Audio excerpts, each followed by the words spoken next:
First కుట్టి అక్కే రాఖీ కట్టాలి అంటున్న శ్రీతన్, రక్తబంధం ఎక్కడికి పోతుంది అంటున్న ఇంద్రావతి, నిజం తెలుసుకున్న జ్యోతి. ఇంతకు ఏం జరిగింది? జ్యోతి నిజం తెలుసుకోవటం ఏంటి? అసలు శ్రీతన్ అలా అనడమేంటి? మరి రక్తబంధం ఎక్కడికి పోతుంది అంటూ ఇంద్రావతి నోరు జారడమేంటి? ఇదంతా కూడా వీడియోలో చూసి తెలుసుకునేద్దాం.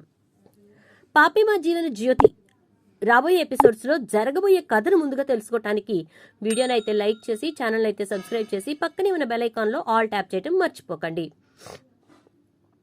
ఇక మొత్తం మీరు చూసుకున్నట్లయితే కనుక ఆదిత్య ఎలా అయినా కోలుకోవాలని, ఆదిత్య కోలుకునే వరకు నేను హాస్పిటల్కి రాను అని 3 గంటల స్వామిని పట్టుకుని ఏడుస్తూనే ఉంటుంది ఆనంది. ఆనంది కోసం వెతగ్గా ఇక శ్రీను అయితే ఖచ్చితంగా ఈడేడ 3 గంటల స్వామి గుడి ఉందో ఆడికి బోధం పదమామ అని చెప్పి సింహాద్రిని తీసుకుని వెళ్తాడు.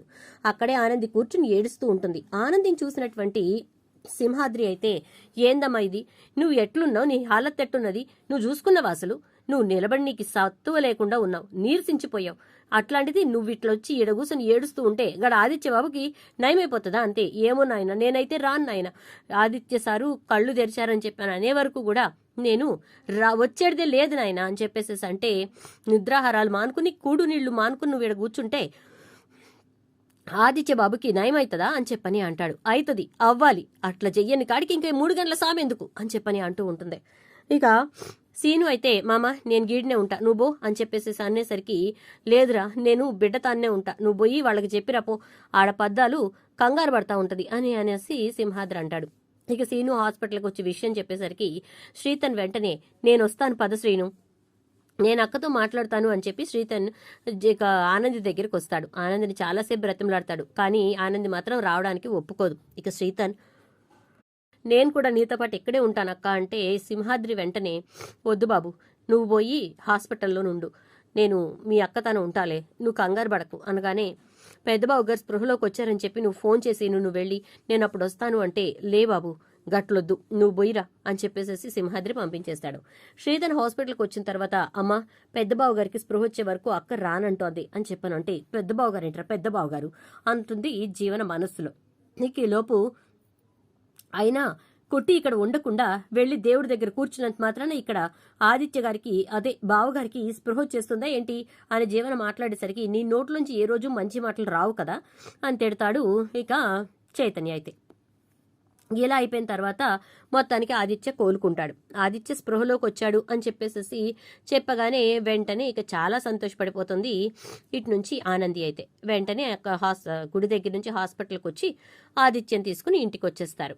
ఇంటికి వచ్చిన తర్వాత ఆదిత్య చాలా త్వరగానే కోలుకోవడం జరుగుతుంది.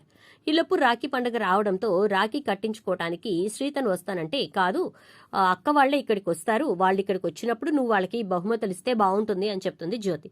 సరేనమ్మా అయితే అని చెప్పేసి వెంటనే జీవనికి ఫోన్ చేసి, నువ్వు ఇంకా ఆనంది ఇద్దరూ కలిసి వచ్చి శ్రీతన్కి రాఖీలు కట్టండి, వాడు మీకోసం వెయిట్ చేస్తున్నాడు అని చెప్తుంది ఇక జ్యోతి. అయితే దాంతో ఇక వెంటనే జీవన బయలుదేరుతూ ఉంటే ఆనంది కూడా బయలుదేరుతుంది. నువ్వెక్కడికే నాతో పాటు అని చెప్పని అంటుంది ఆనంది. నేనెక్కడికేంటి, నేను కూడా శ్రీతన్ తోటి రాఖీ కట్టాలి కదా అని చెప్పేసి అంటే, అన్నిట్లో నువ్వే దూరిపోవే, ఇంకా నాకంటూ ఏమీ లేదు, నా పుట్టింట్లోనూ నువ్వే, అత్తింట్లోనూ నువ్వే, అన్ని చోట్ల నువ్వే, ఏడు తిరిగి ఏమీ లేని దానిలాగా నేను మిగిలిపోతాను అని చెప్పని అంటే, గదేంది జీవన గట్ల మాట్లాడుతున్నావు, శ్రీతన్కి నేను రాఖీ ఎప్పుడు చిన్నప్పటాల్సింది కడుతూనే ఉన్నాను, ఇవాళేదో కొత్తగా గట్టుడు అన్నట్టు మాట్లాడుతావేంది, అయినా శ్రీతన్కి నేను రాఖీ కట్టకుండా ఉంటే వాడు కూడా బాధపడతాడు అని చెప్పని అంటుంది. అక్కడ ఎవ్వరూ బాధపడలే, కానీ నువ్విక్కడ బాధపడిపోకు, నువ్వు రావాల్సిన అవసరం లేదు అని అనగానే ఇక ఆనంది ఆగిపోతుంది. జీవన ఇంటికి వెళ్తుంది.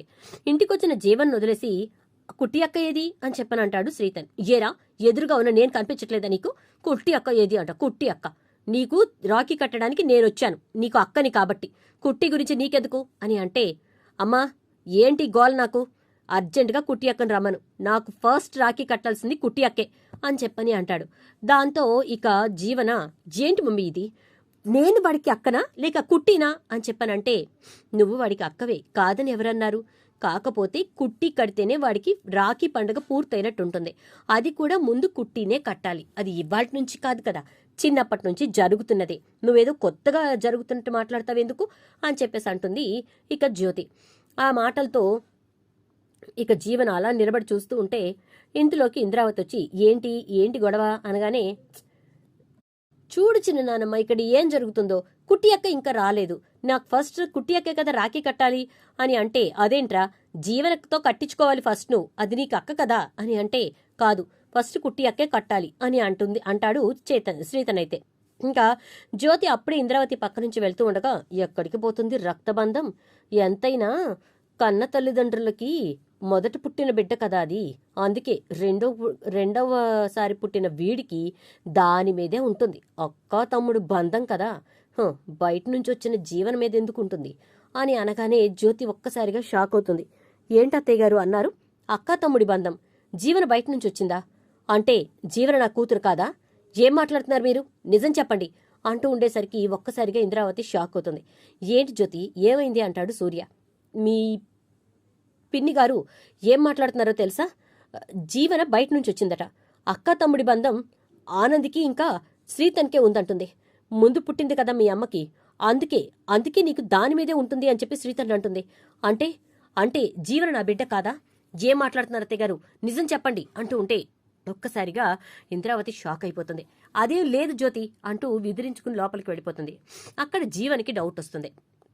వెంటనే జీవన ఇంద్రావతి వెనకాలే వెళ్ళి, ఏంటి నువ్వు అన్నది, నిజం చెప్పు పెద్దమా, ఈ ఇంటి వారసురాలు కుట్టినేనా అని అడుగుతూ ఉంటుంది. ఏంటి నువ్వు, నేనేదో ఫ్లోలో అనేశాను అనగానే, ఫ్లోలో కాదు అది నిజమై ఉంటుంది, నువ్వు నా దగ్గర దాచిపెట్టావు అనుకుంటున్నాను, చెప్పు నిజం చెప్పు పెద్దమ్మా అంటూ ఉండేసరికి ఇక ఒక్కసారిగా, అవునే కుట్టినే ఈ ఇంటి వారసురాలు అయితే ఏంటి అని చెప్పని అనగానే జ్యోతి అప్పుడొచ్చి క్లాప్స్ కొట్టుకుంటూ, ఎస్ బాగా చెప్పారు అత్తయ్య గారు, ఇప్పుడు నిజం ఒప్పుకున్నారు, కుట్టినే ఈ ఇంటి వారసురాలు అవునా కాదా అంటూ ఉంటే ఇకప్పుడు ఇంద్రావతికి ఏం మాట్లాడాలో అర్థం కాక నిలబడి చూస్తూ ఉండేసరికి ఇకప్పుడు జ్యోతి వచ్చి ఇంద్రావతిని నిలదీస్తుంది. చెప్పండి నిజం చెప్పండి, ఏం జరిగిందో చెప్పండి అంటూ ఉంటే ఈలోపు వాచ్మెన్ వచ్చి, మేడం మీరు లేనప్పుడు ఒక భిక్షాగత్తె వచ్చి మిమ్మల్ని కలవాలి అని చెప్పనంది, ఏదో మీకు చాలా పెద్ద విషయం చెప్పాలి అని చెప్పనంది అంటూ ఆమె మళ్ళీ వచ్చింది అని చెప్పనంటే, ఏంటి మళ్ళీ వచ్చిందా, వస్తున్నానుండు అంటూ జ్యోతి గబగబ బయటకు వెళ్తుంది. జ్యోతిని చూసిన ఆమె అంటే ఎవరు, కర్పగం ఒక్కసారిగా జ్యోతిని చూసి గుర్తుపడుతుంది. అమ్మా జ్యోతమ్మ, నేను కర్పగానమ్మా, నీ బిడ్డని చిన్నప్పుడే ఎత్తుకుపోయినానమ్మా, జడ్జి గారి మనవరాల్ని ఎత్తుకుపోయాను, నా తప్పు నన్ను క్షమించమ్మా, నీ బిడ్డ పేరు కుట్టి కదా, కుట్టి అని నేనే పేరు పెట్టానమ్మా, ఆ పేరే మీకు చెప్పింది, అసలు దాని నిజం పేరేంటో తెలుసమ్మా, జీవనమ్మా, నీ కన్న బిడ్డమ్మా అనగానే, నా ఇంట్లో జీవనగా ఉన్నది ఎవరు అంటుంది జ్యోతి. గదే నాకు సమజ్గాట్లేదమ్మా అనగానే, అత్తయ్య గారు చెప్పండి, మొత్తం విషయం మీ దగ్గరే ఉంది, అయితే కుట్టియే నా కన్నబిడ్డ అయితే జీవన నా కన్నబిడ్డగా ఇంట్లోకి ఎందుకు వచ్చింది, ఎవరు జీవన అని చెప్పని అంటుంది జ్యోతి. మరిప్పుడు ఇంద్రావతి నిజం ఒప్పుకుంటుందా, కర్పగం చెప్పిన విషయానికి అసలు ఏం జరిగింది ఏంటి అని ఎంక్వైరీ చేస్తాడా సూర్య, అసలు కర్పంగా అదంతా ఎందుకు చేసింది, ఆ ఇంట్లో ఉన్నటువంటి కుట్టి బయటకు ఎందుకు వెళ్ళిపోవాల్సి వచ్చింది, ఇదంతా రాబోయే ఎపిసోడ్స్లో సూర్య తెలుసుకుంటాడేమో చూద్దాం. వీడియో నచ్చితే లైక్ చేసి వీడియోని షేర్ చేసేయండి, అలాగే ఛానల్ సబ్స్క్రైబ్ చేసుకోండి, పక్కనే బెల్ ఐకాన్లో ఆల్ ట్యాప్ చేయండి.